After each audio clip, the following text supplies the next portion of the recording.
Right now, first here at 11 o'clock, you're looking live east of downtown Louisville. You see I-64 there. There's the 2nd Street Bridge. We are looking east up the Ohio River, a dark Ohio River tonight. And we're sitting just about 50 degrees at the moment. That's warm for January, but we are now hours away from a wild day tomorrow. Rainy, then blustery conditions bringing in snow flurries and Arctic air. We thank you very much for staying with us tonight here on the WHAS 11 night team. Hi, everybody. I'm Doug Prophet. Chief Meteorologist Mallory Schnell is here right now, first at 11 o'clock. And Mallory, when are we going to see everything turn over to snow flurries tomorrow?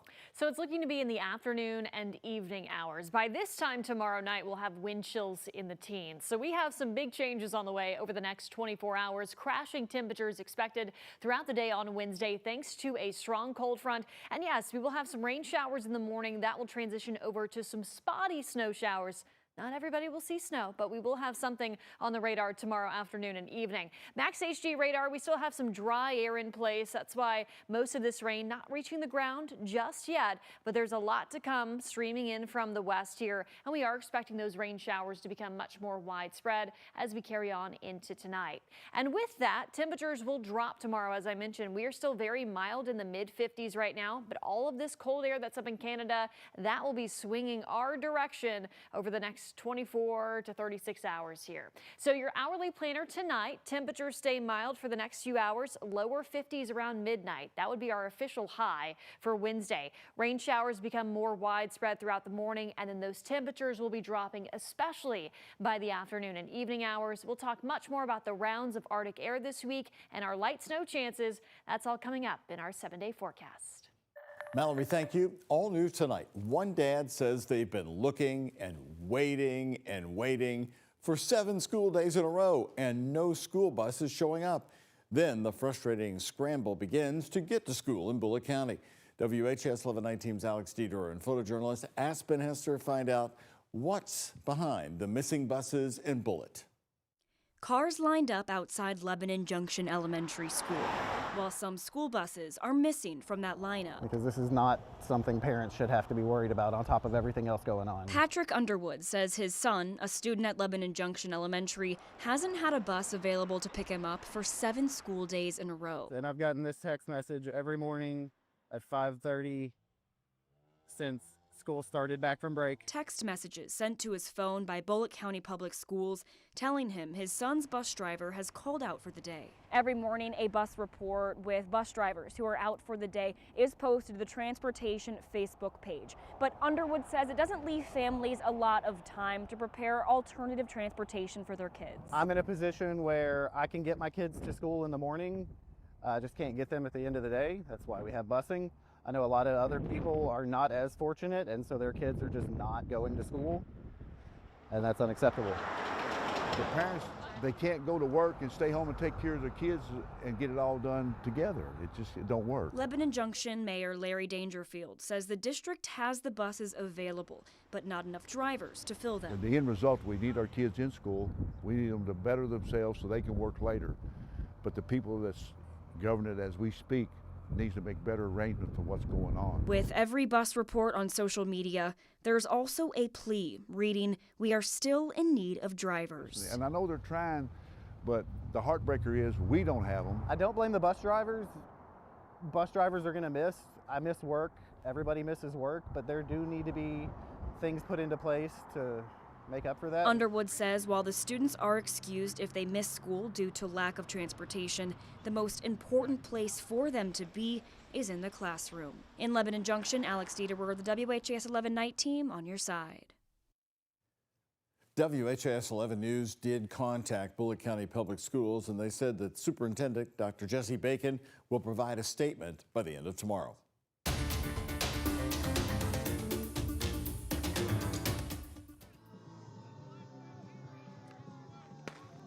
In Minneapolis, members of ICE tonight lining up, launching flashbangs, spraying shrapnel, clashing with protesters following the shooting death of Renee Nicole Good last week.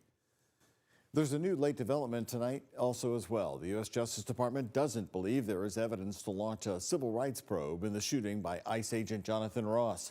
U.S. Deputy Attorney General Todd Blanche said in a statement today that there is currently no basis for a criminal civil rights investigation, end quote.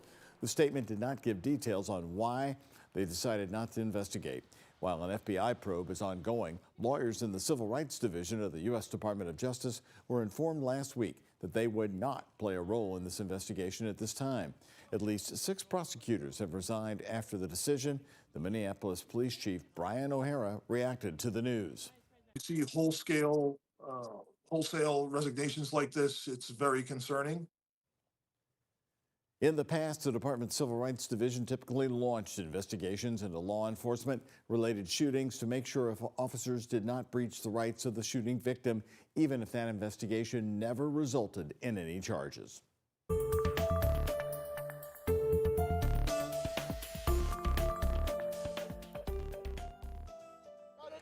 Shut it down and get out. I just need you to get out for right now. Louisville Metro Police body camera video right there released earlier last week showing the police and others running towards the aftermath shortly after the UPS plane crash happened on November 4th. Now 10 weeks have passed since the disaster along Grade Lane, torching trucks and businesses and leaving a scar on the area. 15 people died. Sections of the road have been shut down for months as crews worked on the gas and power lines and cleaning up the site. Tonight, as many places remain closed, WHAS11's Conroy Deluche and photojournalist Jessica Farley show you the progress in the 70 days since and what work remains. Well, plane crash was just more than 2 months ago, 71 days, and this is our first look firsthand at Grade A Auto Parts, where UPS planes are still flying above. Behind a chain link fence, surrounded by debris, 2 wreaths rest on torched metal. We lost people who were very close to us. We lost customers who were very close to us. UPS lost their pilots. It's all here. It all happened here. Melton Avenue is still blocked off, but you can see reminders of life before the crash. There's a quick glimpse of a "We Are Hiring" sign outside of Gray A. Nearby Stooges Bar and Grill still has advertising deals hanging up, but they have been closed since November 4th. It's been a safety issue. There's a lot that's gone on this site. It's been something that this city and a lot of other responders and contractors have never faced before. Emergency Management Director Jody Myman says challenges have been cleared. LG&E has restored some service. Some roads are drivable. The city is monitoring the air, and MSD says they're still cleaning out oil of a nearby basin, adding that most environmental concerns have been mitigated. Just to be very clear, we do not think there is any long-term environmental impact that is negative on the community as a result of it, thanks to the work that all of the contractors have done. Myman says some businesses will get more access to Grade Lane starting on Wednesday. Their businesses are still intact and they should have the opportunity to get back into business. Sean Garber says it will take some time before Grade A Auto Parts will be able to return full throttle. This is a special place for people who lost their loved ones, and we want to be respectful to that. He says any decisions moving forward will be with those lost and their grieving loved ones in mind. In Louisville, with photojournalist Jessica Farley, Conroy Deluche, WHAS11 Night Team on your side. During the cleanup, MSD says they have removed 8,500 gallons of solid oil and over 2 million gallons of oily water is being treated.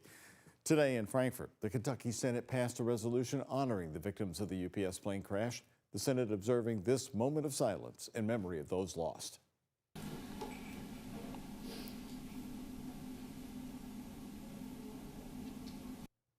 The resolution recognizing the 15 people who died, including the crew members of the UPS jet, the people on the ground, and the families who continue to grieve. It also honors first responders, airport workers, and UPS employees for their efforts during the tragedy. New tonight at 11 o'clock, the former head of Louisville's Youth Detention Center has pleaded guilty to several charges following a 2024 crash in an official Metro Louisville government vehicle. Tony Rice pleading guilty to criminal mischief, tampering with physical evidence, 2 counts of intimidating a participant in the legal process, and tampering with a witness. The charges filed against Rice stem from a crash in her government-issued car in July of 2024. Her Metro Louisville car was found off Brownsboro Road near I-71 in a ditch. Kentucky Attorney General Russell Coleman's office said Rice then tried to cover it up, asking 2 of her employees to provide false information to authorities on the circumstances surrounding the crash. As part of the plea agreement, Rice must repay $21,000 to Louisville Metro government. She'll be back in court to receive a formal sentence coming up on March 5th. The building is a former funeral home. We can't change the past. We can change the future. Brand new since 6 and only on the night team coming your way next. In Oldham County, a developer wants to put new life into a funeral home. We'll show you the plans for a boutique hotel. And then later on the night team, the future of the Mid-City Mall in the Highlands is becoming a little clearer tonight. The real estate firm taking interest later on the night team. And here's a check of today's Kentucky Lottery jackpots. Mega Millions, $215 million. Powerball, $156 million. The Kentucky Lottery, funding education for over 1 million Kentucky students.